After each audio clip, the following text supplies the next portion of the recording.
All right, so we got to get to a very special portion of the show. It's called You Don't Know Jack.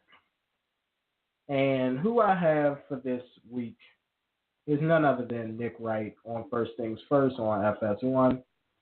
And the reason why I feel like that I need to call Nick Wright out for this is because, well, it's people like him that think the way that they do, why we continue to struggle as a society today. Because we take what someone has done in their past and then we try to use it against them.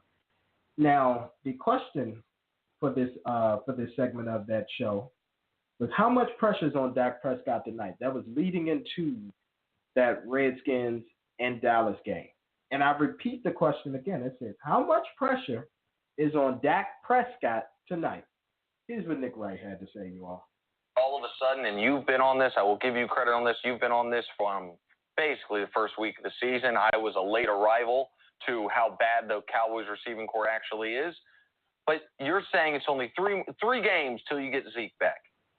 There is an aspect that we have not discussed about how the Cowboys have performed without Zeke that to me is a bit of an elephant in the room, which is why are we almost assuming that Zeke, who has repeatedly shown irresponsible behavior, he got suspended for one incident with his ex-girlfriend, but there were other incidents with women that I don't know if they were suspendable, but they were certainly unbecoming of an NFL player. Yes. Hold on, before I get to that, again, how much pressure is on Dak Prescott tonight? That is the question. Okay? The question is, how much pressure is on Dak Prescott? So I'm going to continue and let it play. His judgment was questionable. His judgment was questionable, if not outright awful. Man, this idea that if Zeke was suspended for drugs, we would be saying, man, he's one more slip up away from missing a year. For what he was suspended for, he's one more incident away from missing a year. Now, I hope Zeke has learned his lesson. I hope Zeke is a changed man. I hope Zeke, I don't believe Zeke that he didn't do it, but I hope he didn't do it. I hope none of it, it's all nonsense. But we have reason to believe that it's at least on the board that Cowboys in the future will have to play without Ezekiel Elliott. We need to see this young man who I wanted to give the league MVP. Okay. We can leave it there.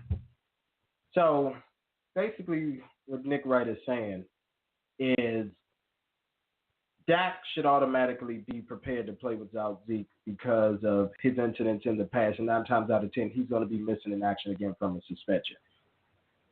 And again, it's individuals that think like that. Now, I'm not saying that Nick Wright is a bad guy, but it's him saying words like that. Like the question was, what type of pressure is Dak under tonight?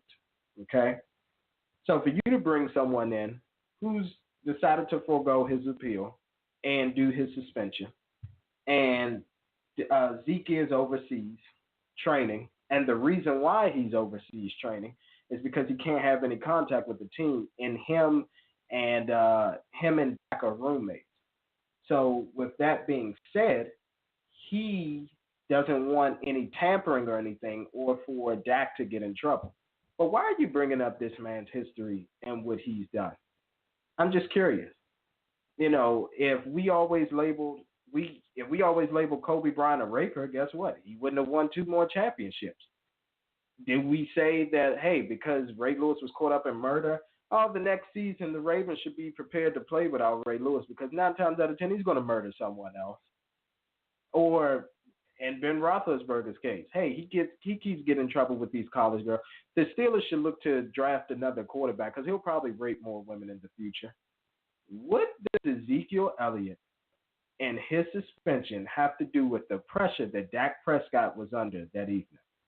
And for that, Nick Wright, because you attack someone who not only is not even in this country right now, he's out of the country and had nothing to do with that game last night.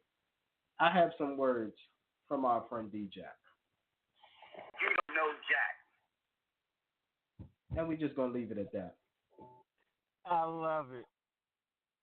But yeah, let me add on to that about Nick Wright and that whole comment.